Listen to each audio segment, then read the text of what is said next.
मैं समझती हूँ कि कहीं न कहीं ये जो फूड अडल्ट्रेशन डिपार्टमेंट है इसकी नाकामी रही है कि ये लोग भाप नहीं पाए हैं और लगातार इस तरह का अडल्ट्रेशन जो आम लोगों के खाने में भी बहुत भारी मात्रा में हो रहा है, जिसके बारे में कोई संज्ञान नहीं लिया जा रहा है। और मैं समझती हूँ कि जो ये हमारा फूड अडल्ट्रेशन डिपार्टमेंट है इसको पूरी तरह काम करना चाहिए और ये जाँच बिठानी भी चाहिए जिस तरह आप बता रहे हैं कि तिरुपति बालाजी के लड्डू में जो अडल्ट्रेशन का मामला आया है।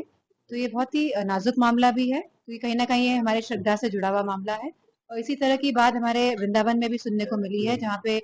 सही किस्म का खोए का इस्तेमाल नहीं हो रहा है या उसमें भी मिलावट हो रही है। तो मैं समझती हूँ कि अब इस डिपार्टमेंट को कुछ काम करना चाहिए क्योंकि सरकार भारतीय जनता पार्टी है की है तो उनको पूरी जिम्मेदारी के साथ इस पे काम करवाना चाहिए। मंदिर परिसर में बिकने वाले प्रसाद के लड्डू की अब जांच शुरू होगी। सभी मंदिर मठों में जांच होगी। नहीं होनी चाहिए, मंदिर के लड्डुओं की भी जांच होनी चाहिए, आम इंसान के खाने की भी जांच होनी चाहिए कि किस तरह मिलावटी खाना जन जन तक पहुंचाया जा रहा है, किस तरह तेल में मिलावट है, अनाज में मिलावट है, कहीं ना कहीं जिसकी वजह से आज गंभीर बीमारियों से लोग त्रस्त है। तो कहीं ना कहीं फूड एडल्ट्रेशन बहुत बड़ी भूमिका में है।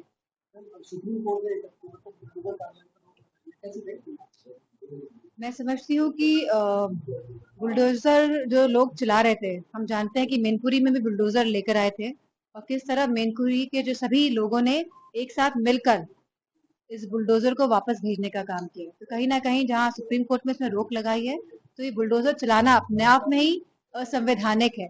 अपने आप में ही यह कानून के विरुद्ध है। तो ये एक अच्छा कदम मैं मानती हूँ। सीएम योगी का एक और बयान आ गया है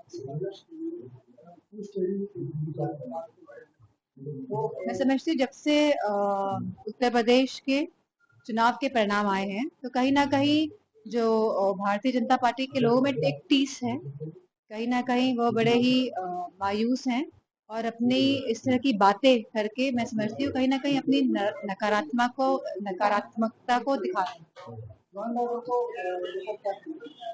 हम देख रहे हैं कि क्या हाल है पुलिस का, कहीं पुलिस पे चाकू चल रहे हैं, कहीं पुलिस गोली चला रही है, कहीं पुलिस भ्रष्टाचार के मामलों में फंसी हुई है। तो लगातार उत्तर प्रदेश की पुलिस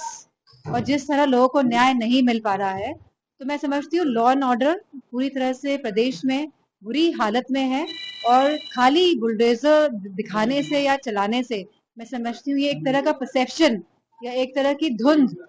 लोगों के बीच में ऐसी बनाना चाहते हैं कि कानून व्यवस्था चरम अच्छी है, लेकिन पूरी तरह से कानून व्यवस्था ध्वस्त है। महिलाओं की सुरक्षा का मामला हो, चाहे हमारे अति पिछड़े पिछड़े दलित समाज के लोगों के जो अत्याचार लगातार बढ़ रहे हैं और जिस तरह एनसीआरबी के आंकड़े आए हैं, हमें देखने को मिलेगा कि लगातार आंकड़े के हिसाब से उत्तर प्रदेश में महिलाओं के साथ, हमारे पिछड़े भाइयों के साथ, अति पिछड़े भाइयों के साथ, हमारे एससी एसटी समाज के साथ किस तरह लगातार अपराध बढ़ते हुए दिखाई दे रहे हैं। उपचुनाव है 10 सीटों पर, करेल पर भी है जहाँ आप आपके संसदीय क्षेत्र तो कैसे देख रहे हैं भारतीय जनता पार्टी की ताकत? नहीं, अच्छी बात है कि ताकत झोंकेंगे क्योंकि पूरे सियासत, पूरी मशीनरी, अधिकारी सब इन्हीं के हाथ में। हमने देखा कि किस तरह बीएलओ जाति विशेष के हटाया जा रहा है, किस तरह अधिकारी जाति विशेष को हटाया जा रहा है, पुलिस वाले जाति विशेष को हटाया जा रहा है। तो इनकी ये मानसिकता को दर्शाता है कि किस तरह ये जाति विरोधी के लोग हैं, किस तरह ये पिछड़ा विरोधी है, किस तरह ये अल्पसंख्यक विरोधी है, किस तरह ये दलित विरोधी लोग हैं। और जिस तरह के परिणाम अब देखेंगे क्योंकि लोग ऐसा नहीं समझ नहीं रहे हैं और सब समझ गए हैं, सब जान गए हैं और लगातार समाजवादी पार्टी और भारतीय जनता पार्टी के जो विचार है